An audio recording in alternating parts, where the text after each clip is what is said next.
But when you have a democracy now that is so laced, so loaded with insecurity, so loaded with kidnapping as one of the fastest growing industry in the country, a democracy where the rule of law is not obeyed, where a rule of law is more of rule of man rather than rule of law, a democracy where you trump up charges against persons because you want to remove them from position, a democracy where elections are not credible, free and fair, a democracy where even certification of candidates to run elections are rather observed in disobedience, than following the rules of what the Constitution provides for.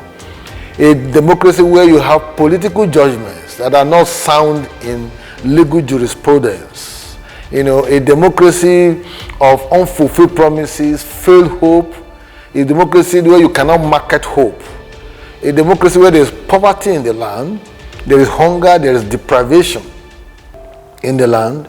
A democracy where you have internally displaced persons dotting all over the country. A democracy where banditries have taken over the space and even negotiated with constituted authority. A democracy where Boko Haram insurgency has become a menace, to us, where in one day armed banditries can kill as much as 50 persons, where Boko Haram insurgents can kill as much as 81 persons in just one fell swoop. How do you define such a democracy? Or is it a democracy where you hear gunshots during elections, ta ta ta ta ta ta ta ta, and people clap? They say, yes, we're exercising our power. No. I want to see a democracy where the rule of law is sacrosanct, where the enforcement of the law is also held in highest esteem, so that the average man, the common man, can extract some level of justice when he presents his case to the relevant courts. Is it a democracy that people are forum shopping for injunctions and orders of court to stop a process or promote a process? How do you reconcile all of these vagaries of inadequacies in a democracy and you want to celebrate democracy? No. It took a lot of pressure to even, present a duly qualified candidate for the Court of Appeal presidency to the Senate because of certain horse trading and gerrymandering in the legal system for that matter. Somebody has been recommended rather than you have 3 months service, you have a democracy where even the EFCC chairman who is presiding over this thing is also acting for 5 good years against the normative order of what the law says. And then you want to beat your chest as you are in a democracy? No. This is a democracy of favoritism, of cronyism, of tribalism, of nepotism, of religious bigotry, and what have you.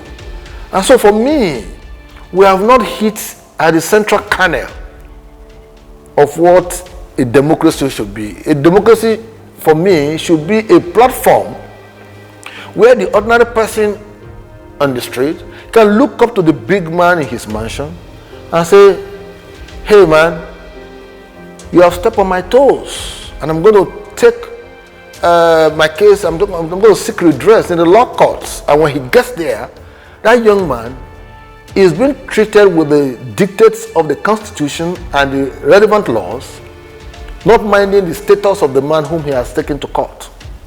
And in the final analysis, he will get justice. That is when you will celebrate a system.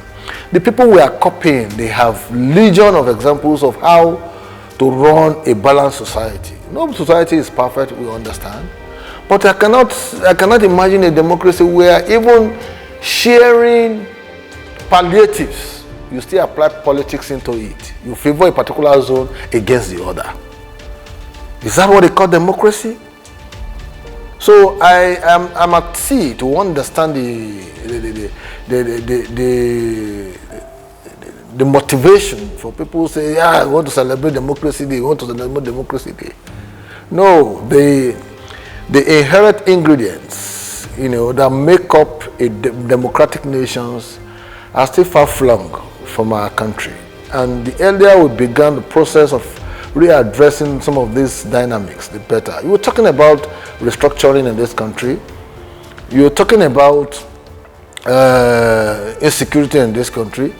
How much of government attention is being put into all of these national discourse?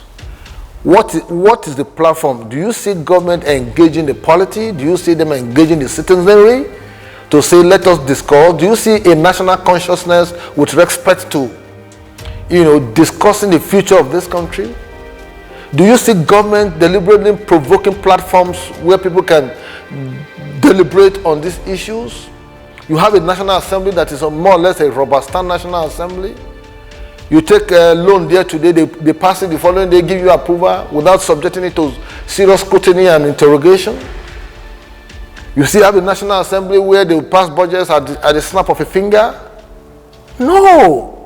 We want a National Assembly that is going to act as check and balances to the excesses of the executive arm and allow the judiciary to play the role of interpreting laws that are coming out from the National Assembly.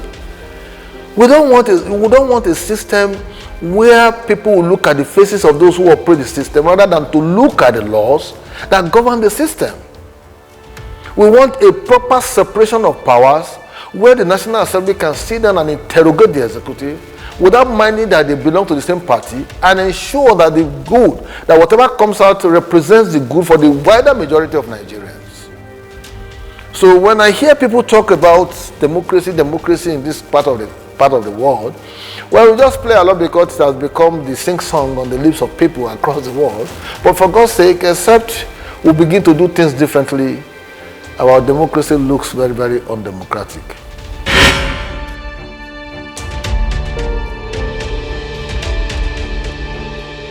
I think the only achievement that I can see is the fact that Nigeria has remained as one country.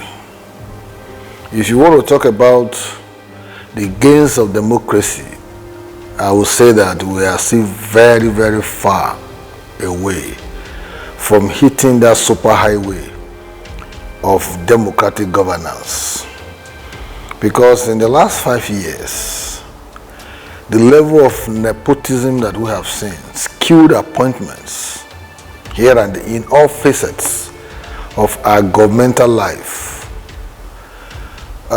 points to the fact that we are still not abreast with what democratic practice is all about. In a multi-ethnic, multi-religious country like Nigeria, with many nation states, there has to be a deliberate effort at ensuring that all the nation states within the nation itself, are adequately carried along in an inclusive arrangement other than an exclusive arrangement as we have it now. And democracy talks about participation. It talks about inclusion. It talks about involvement. So when you have a situation where, political offices, are shared in such a skewed arrangement, it offends the very sensibilities of democratic norms. That's why I will say that, well, for the fact that we are a nation, we are still remaining as one Nigeria, so to speak. Despite our manifest contradictions, despite all the intricate logic, despite all the delicate balances, despite the fact that we have not been able to pull together all the centrifugal and the centripetal forces to strike that national synergy, we are still hoping that someday we'll have a leadership that will understand the dynamics of a nation that has multiplicity of interests, multi-ethnic configurations, so that we can build one that we'll all embrace. Democracy is such a practice that nations or countries must define or design their own model that will suit their peculiarities. In this our own arrangement, there is too much of democratic corruption, there's too much of financial corruption, there's too much of double standard, there's too much of contradictions, too much of hypocrisy, too much of nepotism, cronyism, favoritism. All these indices have not helped our democracy to flourish the way it should be.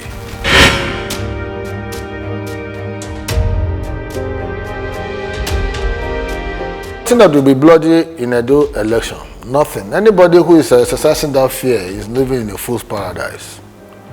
Because the opposition party, the PDP, has maintained a consistency in the way and manner it has undertaken its own democratic and electoral process. We may have our own share of some discontent here and there, but you don't see us going on the street to display gangsterism and what have you that is so peculiar with the APC in the state now. So for us, it's an opportunity for the Edo people, for the Edo mind, those who are very critical, very enlightened, very mobilized, very conscientized, to look inwards and choose the candidate of the PDP at the forthcoming election, to put pay to all the acrimonies of the APC, all the divisions, all the altercations, all the militarized environment that the APC has brought to the state. We have a system in the state that the youth have been unduly militarized, unduly mobilized for the wrong reason. And violence has become part and parcel of the APC. But the state itself are in consensus that with this kind of scenario, it is pointless re-electing that kind of a system. So they are looking to our direction. And we have very vibrant young persons who are seeking our ticket. Any of them who gets the ticket will naturally face whoever the APC is able to bring from their own beleaguered process, to contest the elections. We will be appealing to the Edo electorates. We will be going out to campaign. We will be telling them what we are going to do differently. We need to recover Edo State from the hands of this kind of violent-prone individuals who have become conquistadoria in the entire process of ensuring that they deliver leadership in Edo State. We don't want that kind of leadership. We don't want conquistadorial leadership. We don't want draconian policies here and there. We need a suitable, conducive environment where people can pursue their legitimate aspirations without let or hindrance. We want an Edo State known for its vibrancy, for its brilliance, and known for its industrious people, to come out of 2020 elections stronger as one state that is bound with one common heritage, with unity of purpose, so that we can drive governance and allow people to pursue their own aspirations without encumbrances. But what we have now within the APC is just, for me, is deliberate distractions, which will not affect the fortunes of PDP. It will rather enhance the fortune of PDP to deliver, to come out victorious in the 2020 elections. I don't have any doubt in my mind that PDP will win Edo election in 2020. And I'm not going to tell you the strategy we are going to use, but what we are going to be appealing to Edo people will be that, why do you have to waste time dwelling in a house of commotion when you have a party that is peaceful, organized, and following through its policies and programs methodically to deliver the votes? It is only when you have a one-party state that you will be telling, if it is not APC, it is not APC. But we have an alternative, vibrant opposition in PDP that has 2 senators in the in the Senate, that have 4 House of Rep members out of 9, to deliver the goods. PDP is very strong in Edo State, and they realize that, and the people know that. So rather than dwell so much time, waste energies and resources in a party that is full of commotion, acrimonies, disharmony, and what have you, it is better for the Edo people to look elsewhere, to look into PDP and ensure that we're able to deliver the goods. And we need Edo people to speak to that voice. And we are assuring people that we will ensure that there is proper security. We will assist the police to ensure that there is proper security, a serene environment where people can come out unmolested to thumbprint for the rightful candidate of the PDP.